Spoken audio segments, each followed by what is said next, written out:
C'est un orphelin qui a été élevé dans des conditions absolument abominables. Au moment où il entre enfin dans une école qui l'accueille, on menace de le tuer. Et chaque année de sa scolarité, il menace d'être assassiné. Je pense qu'il est loin d'être naïf.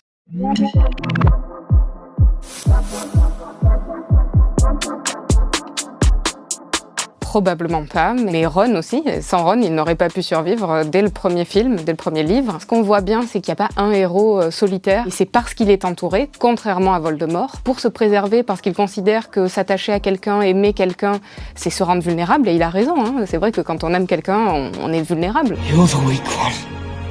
And you'll never know love or friendship. Alors c'est un exemple à suivre. J'essaye, ça paraît fou de se dire ça, mais dans ma vie personnelle, j'essaye de prendre exemple sur Harry Potter parce que je crois qu'il nous donne une leçon que je ne parviens toujours pas à appliquer. Ce qu'il a réussi à accomplir est unique. Et qu'est-ce qu'il a réussi à accomplir, Harry ? Il chemine dans la forêt interdite pour se présenter désarmé devant Lord Voldemort. C'est un symbole, évidemment, à ce que fait Harry et tout ce que doit apprendre à faire Harry tout au long de la saga, c'est d'accepter la mort des autres, et y compris sa propre mort. Et il y parvient. Quand il est dans la forêt interdite, il est le maître de la mort. C'est pour ça qu'il résiste à Voldemort. Être maître de la mort, ce n'est pas posséder les reliques. C'est avoir accepté la mort. Qui de nous en est capable ? Je ne sais pas.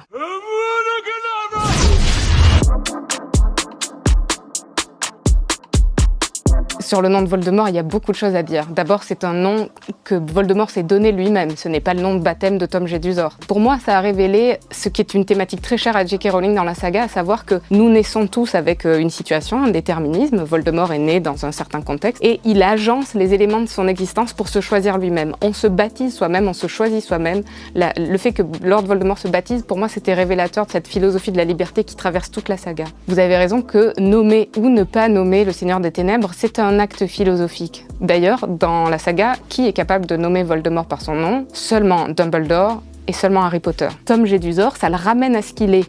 Et quand on ramène les choses à ce qu'elles sont dans la vie, et qu'on se laisse pas avoir par les images qu'on s'en fait, par les représentations qu'on s'en fait, on est moins exposé, on est moins vulnérable.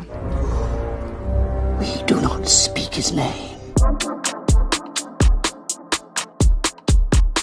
J'ai lu que J.K. Rowling avait inventé les détraqueurs en pensant à la tristesse qui s'était emparée d'elle lors du décès de sa mère. Tristesse infinie qu'elle a ressentie, qui l'a vidée de tout sentiment de joie, a donné naissance au personnage du détraqueur, dont vous savez que la caractéristique est de vider notre âme de toute forme de bonheur, de sorte qu'il ne reste que le malheur.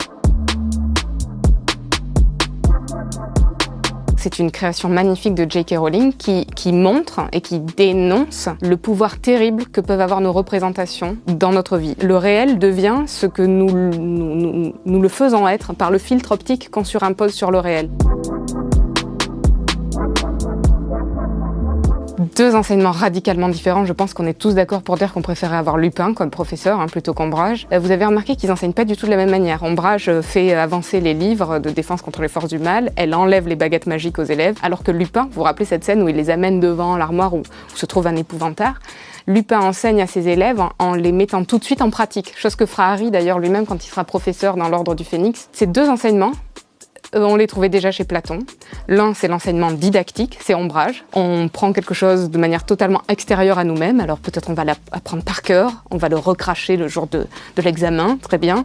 Sauf qu'en fait, en définitive, si on nous demandait vraiment d'en rendre raison, de l'expliquer, on en serait parfaitement incapable. Alors que ce que fait Lupin, qui enseigne de manière dialectique à la Platon, c'est qu'il permet à chacun d'intérioriser le propre savoir, ce qui est la seule véritable manière de posséder un savoir, en l'ayant soi-même intériorisé. That a theoretical knowledge will be sufficient to get you through your examinations, which after all is what school is all about.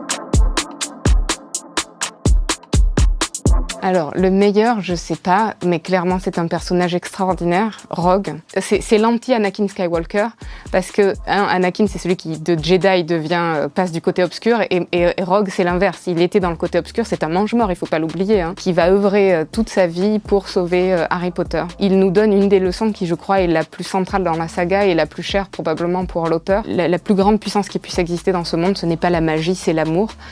Et c'est l'amour que Rogue portait à Lily qui a été pour lui une source de salut. After all this time.